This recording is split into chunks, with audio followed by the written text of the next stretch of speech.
Let's talk to Brenden Whitted, half of the League Pass Lair. I always joke he's the analytical half of the League Pass Lair, but they both are. They are both immersed in expected field goal or true shooting. I don't know. Let's talk hoops, Brenden. How you doing, man? I'm doing well. Your producer's having a little bit of fun with me, introducing me with the Nelly. So I actually just finished watching the Mavs Warriors game. Watching it in It its was on entirety. last night.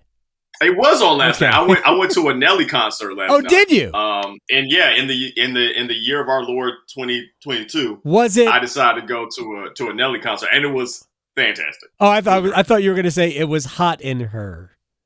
Wow. Do that one more time, please. No, I'm not gonna. I am not gonna. I'm glad you had a good time last night. That's good. Good for you. I had a better time than Luka Doncic did. I know that. One thing's for certain, two things for sure. I definitely had a better night than he did.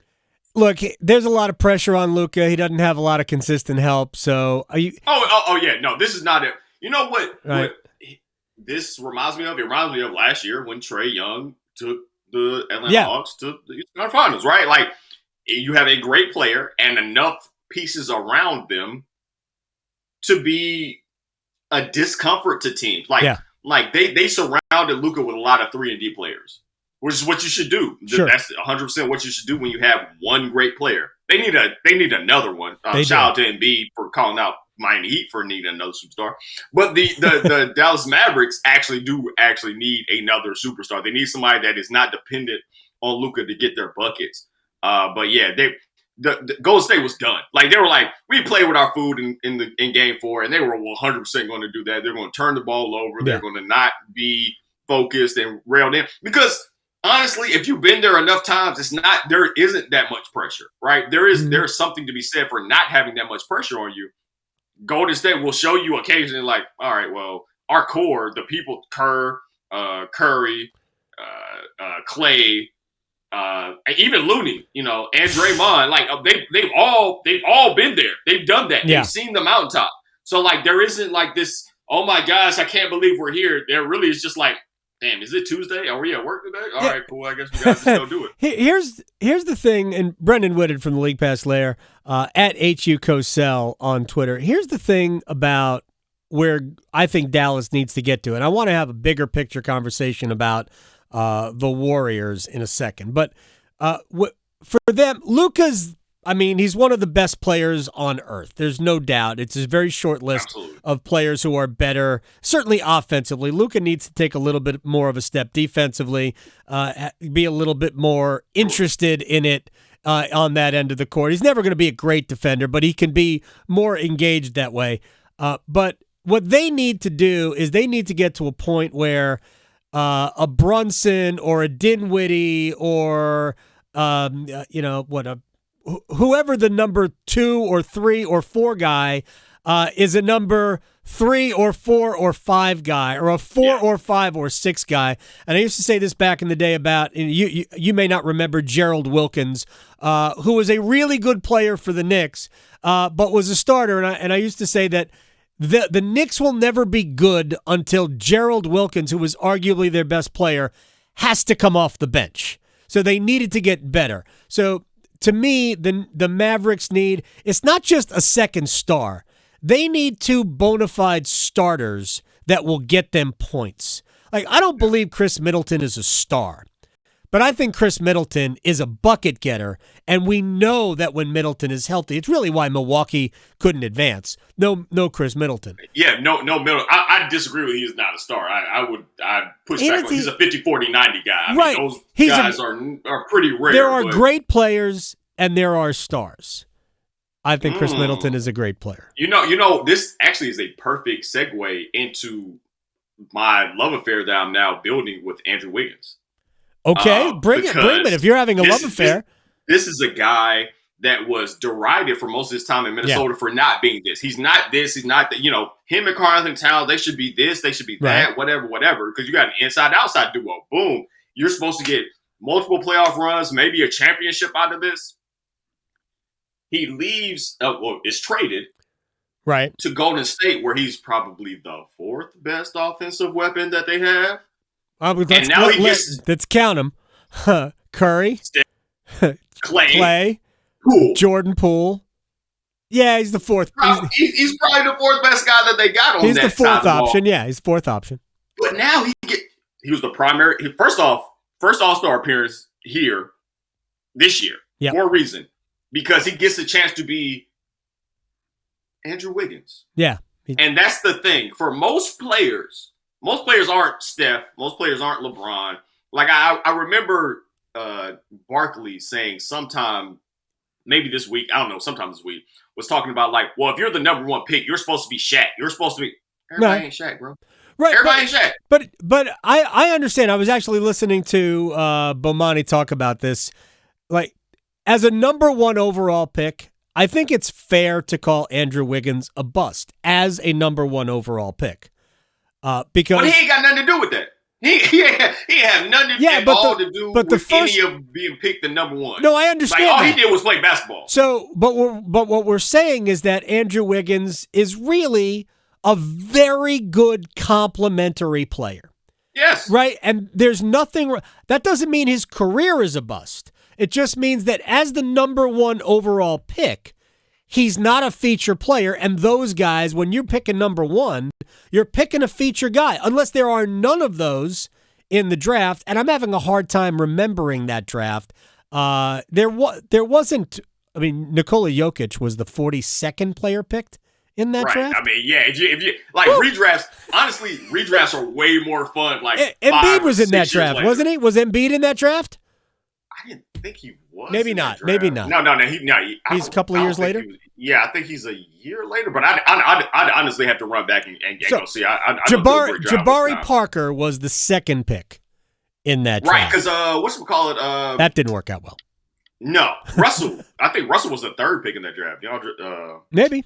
That also didn't work out. That also didn't work out well. All right, you're right about Wiggins is a really good player. Let me ask you about the Golden State Warriors here. Yeah. And this is something I think I explored. It might have been with Julius Hodge yesterday. It might have been with Jay Williams the day before. I'm not sure. Drop some names there, I am absolutely dropping some names. Hey, look, you're as valuable a guest to talk about the league as they are. Don't you make me feel good? Don't you do it? No, we talk to you. I'll talk to Julius every week. We talk to you every week. All right, so here's I just wonder if we're not learning a little bit about the Warriors and what really matters to this, and we'll just use the term dynasty. Modern dynasties are not like the old dynasties, not like what the Celtics did or what the Yankees did for 50 years. It's just different in a salary cap and a player movement era more than a cap era, because the salary cap in the NBA is really loose. But so it's a player movement era. I think what we're finding out is, as great as Kevin Durant was, it was still Steph, Klay, Draymond that made the Warriors, and that Durant was just, well, that's just a cheat code. You were playing with a T1 line, and everybody else was using dial-up because you added Kevin Durant to that. But he was Randy Moss on the Patriots. Yeah, right? Very, very good point. So, I mean, to me, and people are going to take that as a knock on Durant. I don't mean it to be. It's more about praising the three guys who make up the core of that team.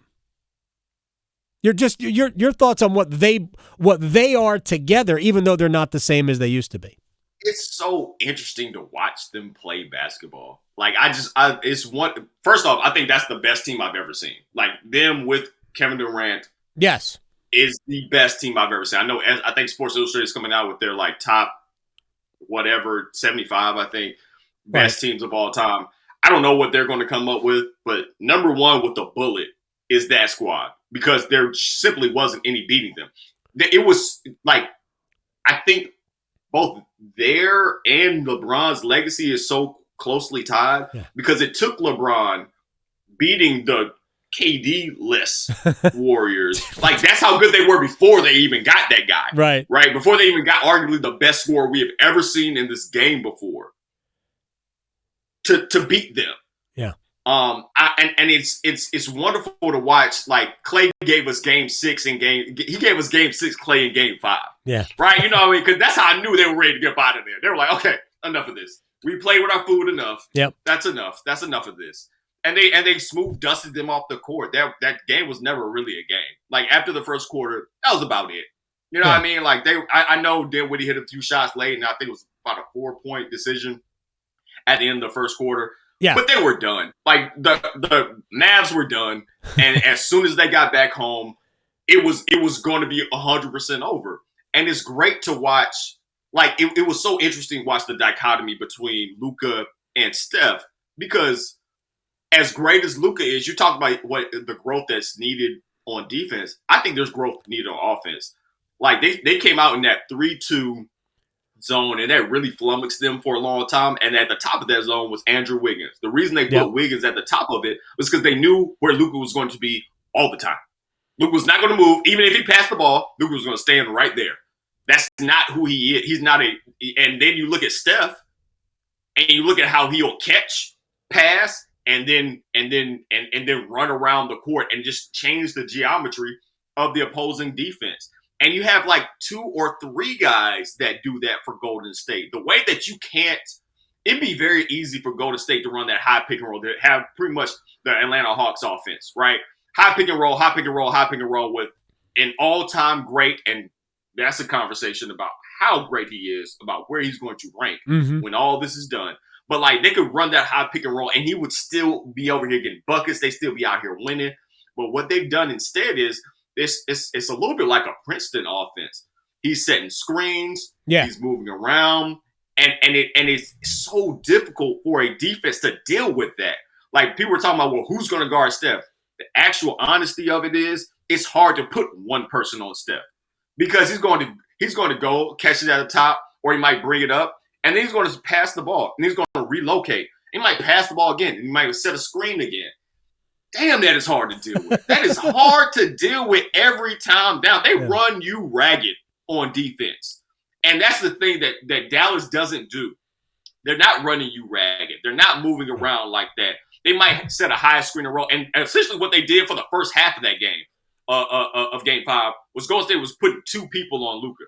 They're going to bring up that screen. Right. Go ahead. Screen away. All right, now the rest of y'all figure it out. Because we taking him away. We're not going to let you have 40, 50, 60, like go completely nuts and bonkers. We're not going to let you do that, because we know you have one superstar. Is Finney Smith finna give us 45? No. You know what I mean? Like, that's the thing. Now, I do think they missed Tim Hardaway Jr. in that regard. I know this, he wasn't having a great year or whatever. But isn't he sort of the same, or aren't? He's a little bit better about initiating. He's a little bit closer to Dinwiddie and Finney Brunson Smith. than he is. Yeah, I mean, look, I don't think that changes all of the math of this season, but I do think that they kind of missed another person that was just like, I'll go get my bucket regardless. Here's what I think they need. Here's what I think they need beyond Jalen Brunson, beyond Finney Smith, beyond Dinwiddie, beyond Hardaway Jr. They need one other bona fide gunner. Let's just say a JJ Redick type.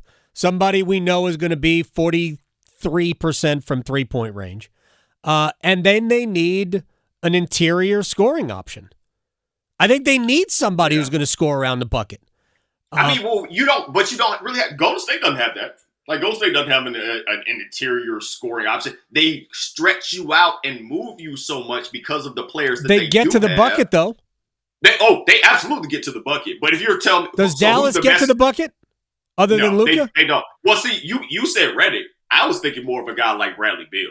And that would work. That might be available. That would be starish. But a guy that can, like, when Luka can just be like, you know what? I am tired. I'm going to stay on the court. Right. Go do something. Like, leave me out of it. Like, honestly, like the way that I'm an uncle to my niece and my nephew, where I'm just like, look, I'm just going to keep y'all alive, but y'all have to. I've seen just about enough of Paw Patrol and everything else. Y'all do whatever you do now, and I'm going to be over here literally just doing the bare minimum. That's what they need. What's better, Paw Patrol or Bubble Guppies? Please, I don't even know what Bubble Guppies is. But please also don't let them see this, because I cannot deal with one more animated animal one more sing-song. Oh, you know what? I mean, I love them. But honestly, come on. Get them into Wildcrats. Look it up. I'm serious. Wildcrats, Kratts. Trust me, Wildcrats is the way to go. Celtics have a puncher's chance at the Warriors? Absolutely. I mean, like they absolutely do, because the Warriors, they're very, very good defensively, but they don't put the pressure on you that Miami Heat does. Like the thing that the Heat, even without a healthy Butler, they were able to do in the last game was they were able to generate more possessions because they were able to turn the ball over. There's not a real point guard in Boston for real. Right. Like they have Marcus Smart, and I get that, and then they'll let Brown and Tatum kind of do a lot of their playmaking. They don't really have a for real point guard there, which is why they're able to turn over the ball. The thing that Miami was able to do, they were able to generate some additional possessions with offensive rebounding. They did that. I think that series is done. I think the Heat are done. I think the injuries are just too much, even for a team as deep as Miami is. You can't lose for all intents and purposes. You lose Lowry, Butler, and Hero. And that's too much. That's too much for anybody to deal with. But no, Boston is defensively is a great team, maybe the best defensive team that is in the league or in the league when the playoffs started. They absolutely have a puncher's chance. I'm interested to see what happens with Brown. I'm interested to see, like, Tatum, I think, is now at the superstar sort of level. Mm-hmm. I'm not sure about Brown because his turnovers can be problematic. And you can't really so do that. You can't have those live ball turnovers in high pressure or high leverage situations. And I worry about that. But they shot the ball better from three and more frequently from three than they did during the regular season. Like I'm interested to see what that matchup looks like, because I think that's what our finals is going to be. Oh, it is going to be. I think Boston will win tonight. I think Miami might put up a fight in the first quarter, but that's about it. I do think the Warriors defensively can handle Brown and Tatum with the type of players they can put on Brown and Tatum in Wiggins, even put size on them with Kevon Looney a little bit, and you've got Draymond Green. I just think that there are is Andre Iguodala out? We haven't seen him in a while, but I could see them, if he's healthy, do they bring him off out of mothballs and put him back on the court? But I just think that they are equipped to handle that defensively, and I think Golden State is just whatever. I'd like to see that matchup, though. Part of the reason that the Looney thing worked as well as it did for Golden State was because despite the fact you have a lot of initiators, Dinwiddie, Luka, and Brunson for the Mavs, none of them are really quick. Jaylen Brown's quick. And when they went to that 5 out, I mean, just murder game. Like, whoever, like everybody was food to him. Like, if you don't have somebody, a secondary defender in the paint ready to challenge him, he's getting right to the cup. Even that 7 turnover game he had in game 3, he had 40 points. Like, he was scary. Like, it gets scary season very quickly if you don't have somebody that can switch on to him and it be okay. I'm interested to see how Looney does against Tatum and Brown in that way. At HU Cosell on Twitter. We'll talk to you next week. By then, the Warriors will be 2 wins away from their 4th NBA title. And somebody got to say something about Curry, man. Another North Carolina guy. That's right. Another one of these North Carolina guys that's top 10 already and is. Whoa. We're going to talk about that next week. I didn't have time to get into it. We're going to talk about that next week. I at least had to bring it up real quickly. Just another one of us. Think about this for next week. Make the case for Curry as a top 10 all-time NBA player. We'll do this. We'll do this. Okay, we'll do that next week.